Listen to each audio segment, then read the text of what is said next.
So, you must have already seen it, the biggest announcement in Save the World history. After 9 years, it's finally happening. Fortnite Save the World is finally going free-to-play, starting April 16th. The rumors have been true all this time. But that's not all.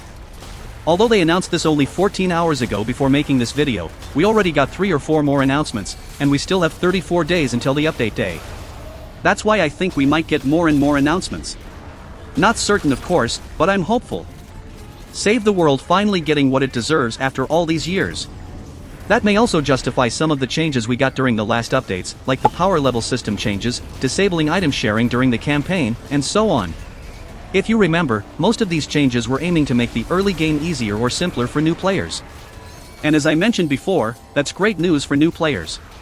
But what about the OGs?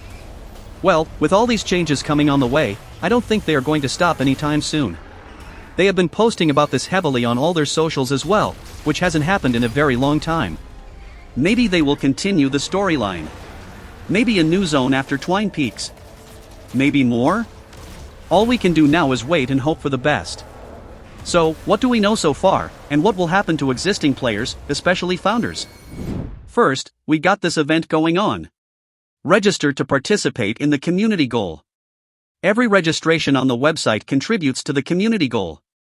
For each milestone the community reaches, all participants will earn an in-game reward, which allows you to earn 2 cosmetics and a ninja hero after reaching 1 million registrations. Not sure why this one specifically, but we are already at 19%. Also, if you go to the shop, you won't be able to see the Save the World pack anymore. They didn't replace the old one like they always do. They just removed it. I don't think you can get Save the World right now as a new player till April 16th. You can play it only if you already got it before removing the pack. They already mentioned that current players can still play in the meantime, and as a thank you for the last 9 years of holding back the Horde, will receive the following on April 16th. Which makes sense and leads to the next question. If we already bought the game before it goes free, what will we get? 1x Hero Supercharger, 1x Weapon Supercharger, 1x Trap Supercharger, 5x Survivor Superchargers, 1x Hero Recruitment Voucher, 1x Weapon Research Voucher, 10,000 gold, spend in the event store, to be renamed the exchange, for valuable items. They are renaming the event tab, which is interesting. Maybe we will get more tabs and UI changes? Like a search tab for your heroes and schematics so you can find them easily instead of scrolling over and over. Maybe survivor loadouts, so we can switch all our survivors at once instead of replacing 64 survivors one by one. A few quality of life changes would be awesome. What else? Founders will continue earning V-Bucks through daily quests, mission alerts, Storm Shield defense missions, and existing challenges. A lot of people were worried about that, and Epic made it clear more than once to assure everyone. And after all the V-Bucks changes, we founders are basically sitting on a gold mine of infinite V-Bucks. I can honestly say this is the best purchase I ever made in my life. What else? Save the World Progression Update, which will probably be the next update, likely Chapter 7 Season 2. They are adding some changes before the game goes free to play. We will most likely get more updates before that as well. So, what are the changes? These changes are not live yet, so we can't test them. But I'll try to explain them as best as I can until we get more info. Simplified progression. Rewards and loot changes. Loot drops, which are in-world objects like chests, gifts, wildlife, etc., will be spread more evenly across all zones, making each find feel more meaningful. So they will be spread more evenly around the map, and I think the rewards will depend on the mission power level, but I'm not completely sure. Heroes, survivors, defenders, and schematics earned through quests and mission alerts will be granted at an appropriate level and tier that match the difficulty of the completed mission. This change will help a lot. They haven't explained yet exactly how this will work. For example, which level you will get from a specific power level mission. Will we get upgraded perks as well, or just the level? But overall, it's a good change. For example, if you get a hero or survivor as a reward from a 160 mission with 4-player difficulty, instead of getting it at level 1, now you might get it already upgraded to a certain level. Which helps in many situations. If you plan to use them, you won't need to upgrade them from scratch, which saves materials. Maybe a lot of materials if we get these rewards at high tiers like tier 4.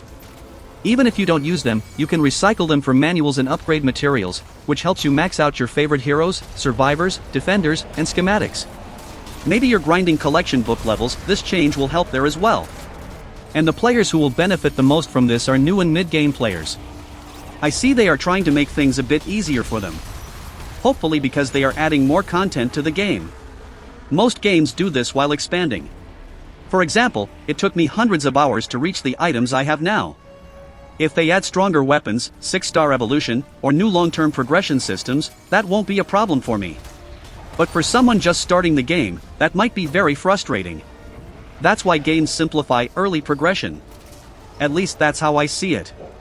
Also, this upgrade is capped by your campaign progression.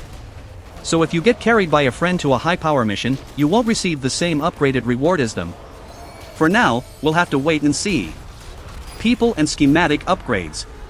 They are reducing the number of resource types needed to upgrade items. Like I said earlier, less grinding to max your items.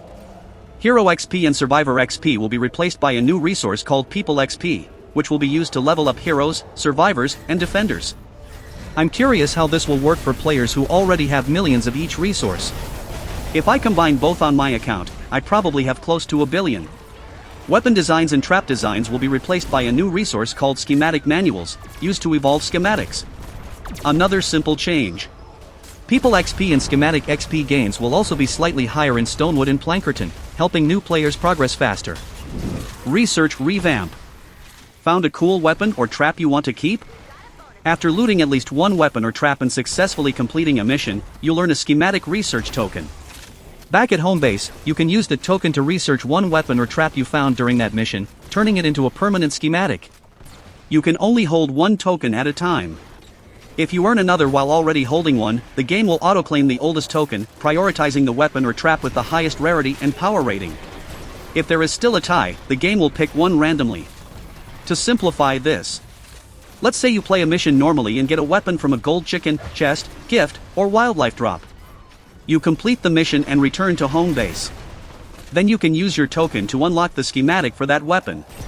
But since you can only hold one token, the system will prioritize the best weapon you found in that mission. For example, if you found multiple traps, the system might give you the schematic for the highest rarity one. If two are the same rarity, it will pick randomly. I spent a lot of time reading that section, and I think I understood it correctly. But when I think about the mission rewards, I get a bit confused. Because currently you can get a lot of weapons and traps during a single mission. Which might mean one guaranteed schematic per mission. If that's correct, we might get a lot of schematics very easily. For example, you could pick up weapons during the mission, drop the ones you don't want, and keep the one you need, like the wall darts trap. Then when you return to home base, you could unlock the wall darts schematic. And repeat that process. I assume the schematic rarity will match the weapon or trap rarity. So if you find a rare trap, you get a rare schematic. If you find a legendary trap, you get a legendary schematic. You can either use them or recycle them. And if they come at higher tiers, like the upgraded mission rewards, that means even more upgrade materials. Although after the update it will be schematic manuals instead of designs. I'm not completely sure if all of this is 100% correct, so let me know what you think in the comments. Once the update drops, we can test everything and verify it.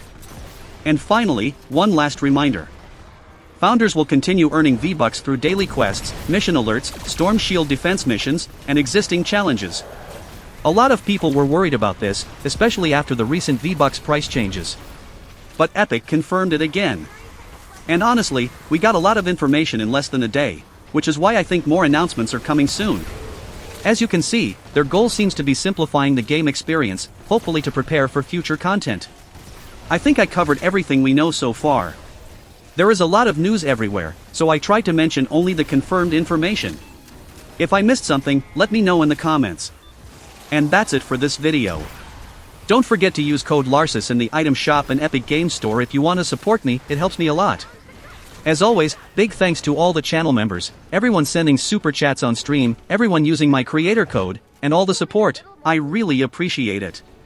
Like and subscribe if you enjoy the content so the YouTube algorithm can recommend the video to more people.